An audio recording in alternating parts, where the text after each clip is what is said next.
इधर देखो एक बार बोर्ड पे कहता दो पानी के नल एक साथ एक हौज को 75 बटे कितना आता है 8 घंटा में भर देती है। तो बड़े व्यास वाला नल हौज को भरने में है ना, बड़ा व्यास वाला जो नल होगा वो जल्दी भरेगा। तो बड़े व्यास वाला नल हौज को भरने में कम व्यास वाले नल हौज से कितना 10 घंटा समय कम लेता है। यानी कि बड़ा व्यास वाला जो नल हौज है वो छोटे वाला व्यास से क्या करता है 10 घंटा समय कम लेता है ना। तो कहता प्रत्येक द्वारा अलग अलग से क्या करता है भरने का क्या करना है समय निकालना है। समझ गया? देखो यानी कि बड़ा क्वेश्चन को यहाँ पे देखो, कहता बड़े व्यास वाला नल हौज, बड़ा व्यास वाला जो नल हौज है वो कहता है क्या बड़े व्यास वाला नल हौज को भरने में कम व्यास वाला से कितना घंटा कम लगता है 10 घंटा। अरे कम व्यास वाला को अगर मान लेंगे हम टी घंटा, कितना मान लेंगे टी घंटा। समझ गया? तो टी घंटा अगर कम व्यास वाला को मान लेंगे तो बड़ा व्यास वाला को कितना समय लगेगा टी माइनस 10 होगा ना। कितना हो जाएगा टी माइनस 10। अब देखो, अब कोई मान के चलो ये टंकी है, ये टंकी को मान के चलो 2 गो नल अगर भर रहा है ना, 2 गो नल भर रहा है इसको, तो एक नल जो है वो कितना भाग भरेगा, फिर दूसरा कितना भाग भरेगा, है ना। इसके लिए क्या करेंगे पूरे टंकी को अगर मान लेंगे हम ये पहला भाग है तो जो समय हम लेंगे उस समय को क्या करना पड़ेगा बट्टे में लेना पड़ेगा। और दोनों समय मिला करके कितना घंटा लगता है 75 बटे 8 घंटा। समझ गया? तो क्या लिखेगा देखो, गिवन करके लिखेगा क्या, इसमें क्या लिखेगा देखो, माना कि छोटे है ना, कहता है बड़े व्यास वाला नल हौज को भरने में है ना कम व्यास वाले नल से कितना लगता है 10 घंटा समय कम लेता। तो माना कि छोटे नल हौज को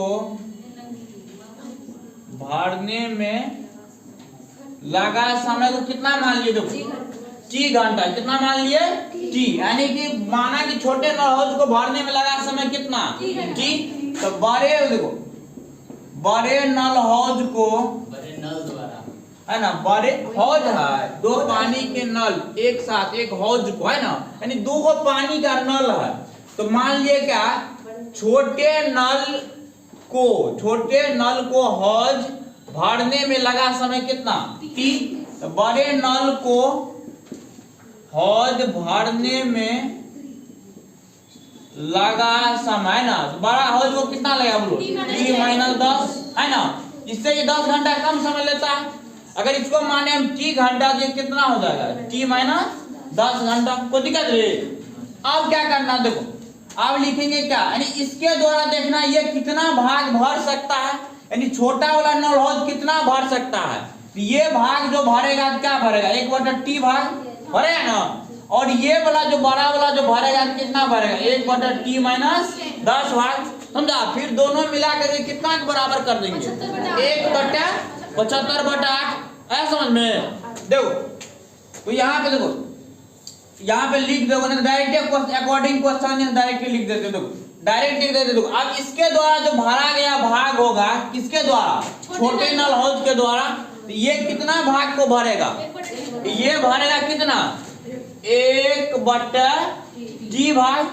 अब फिर देखो ये वाला कितना भाग को भरेगा 1/t माइनस 10 मिला के कितना हो जाएगा 1/75/8। कोई दिक्कत आया समझ में? अब देखो ये समीकरण को आगे बढ़ाते हैं। देखो ये दोनों का लघुत्तम निकालेगा, लघुत्तम नहीं निकलेगा क्या करेगा t इंटू टी माइनस 10 हो गया। तो ये ऊपर जाएगा कितना हो जाएगा t माइनस 10 और प्लस में क्या हो जाएगा t। कोई दिक्कत बोलो जल्दी। इससे इसमें भाग देगा t कट जाएगा t माइनस 10 ऊपर चलेगा, फिर इससे इसमें भाग कट जाएगा कितना t ऊपर चले आया। अब देखो ये जो है ये ऊपर जाएगा 8 बटे कितना हो गया 75। तो टी कितना हो जाएगा 2t माइनस 10 गुना कर दो कितना t² माइनस 10t बराबर में कितना 8/75। कोई दिक्कत? ऊपर से देखो 2 कॉमन है बोलना रे, इसको छोटा कर देते। देखो ऊपर से 2 कॉमन है तो 2 को कॉमन ले लेगा तो t माइनस कितना बचेगा 5 बटे में t² माइनस 10t बराबर 8/75। 2 से ही कटेगा, कट गया ना, छोटा कर दिए। कटेगा नहीं। हाँ सर। अब देखो कितना हो जाएगा ये t-5 बटे t² - 10t बराबर कितना होगा 4/75। कोई दिक्कत। अब क्रॉस मल्टीप्लीकेशन करेगा, देखो इसको 4 से गुना करेगा कितना होगा 4 × t² - 10t बराबर 75 गुना कितना हो जाएगा t-5। 4 से गुना करेगा 4t² माइनस में 40t बराबर कितना होगा 75t माइनस 300 5 से 25 का 5 हाथ से कितना बचेगा 2 7 बचे 35 और 2 सही 375 आएगा। देखो अब इधर ये सब को इस साइड ला लो तो 4t² माइनस में 40t माइनस में 75t प्लस में 375 बराबर में कितना हो जाएगा 0। आया समझ में रे। फिर देखो तो 4t² माइनस जोड़ेगा कितना हो जाएगा 115t प्लस में 375 बराबर में 0। कुछ कॉमन है नहीं ना है तो नहीं है कॉमन तो इसमें क्या करेगा देखो द्विघाती सूत्र लगा दो है ना। यानी कि ये समीकरण जो आया यही आया। इसमें देखो a का मान कितना है 4 b का मान -115 c का मान कितना 375। वो दिखा। अब देखो इसके लिए क्या करना पड़ता है विवेचक निकालना पड़ता है। यदि d निकालेगा तो क्या होगा b² - 4ac तो b का मान कितना है -115 का स्क्वायर माइनस 4 गुना a का मान कितना है 4 c का मान कितना है प्लस में है 375। 115 का स्क्वायर कितना होता है 115 गुना 115 करेगा ना 1225 आता है कितना 1225 गुना करके देख लो 15,000 1725 गुना करके तो 1725 से आएगा।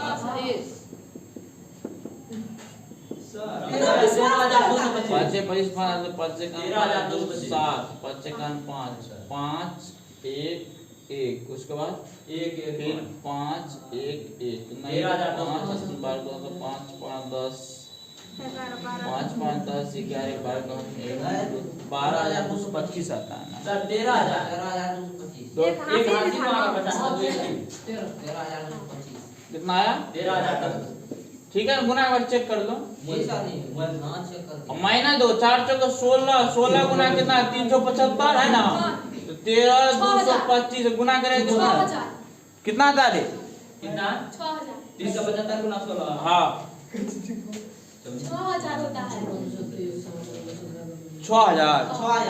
6,000 देखो इसको घटाएगा देखो बात तो घटाएगा कितना हो जाएगा 13,225 में 6,000 घटाएगा ना ये 13,225 ठीक है 15,225 आएगा रे। अरे इसको गुना करो देखो 115 गुना 115 सर 13,000 आएगा गुना किया है जी सर 115 को 115 से चलो 13,225 अब इसको घटाएगा तो 13,000 7,000 कितना बचेगा 7,225 यानी 7225 आया। अब देखो यानी डी का मान कितना आया 7225 डी निकल गया ना।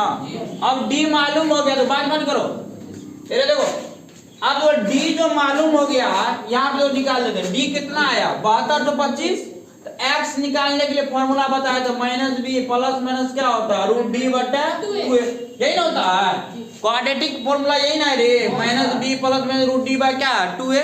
अब देखो तो -b का मान कितना है -115 प्लस माइनस d का मान कितना है 7225 बटा 2 गुना a का मान कितना है 4 तो 115 प्लस में ले लेते हैं एक बार है ना प्लस में लेगा इसका वर्गमूल 85 कितना आता है 85 बटा में कितना 8 जोड़ेगा तो 5 5 10 के 0 80 लेगा 8 1 9 1 10 के 0 80 1 कितना है 200 आया 200 में 8 से भागेगा कितना 8 2 16 4 8 25 आया है ना कितना आया 25। दूसरा जब निकालेगा तो क्या चीज में आ जाएगा माइनस में आ जाएगा ना आएगा माइनस में आएगा बटे में आ जाता है।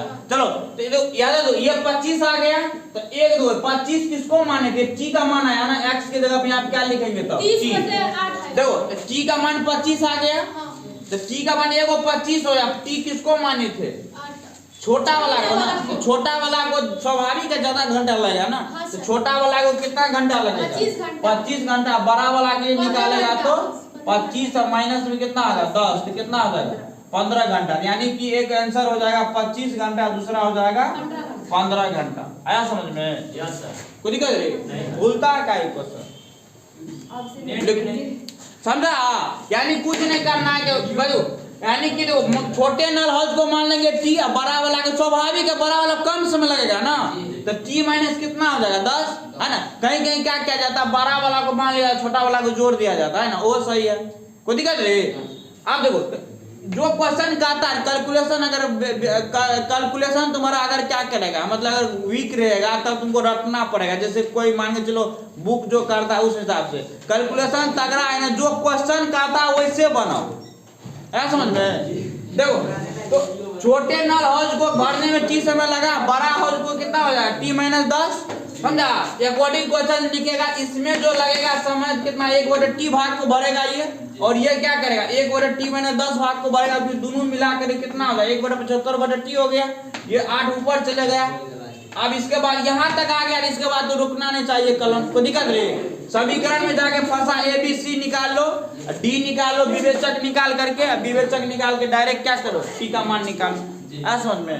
वीडियो देख के बनना है कि नहीं?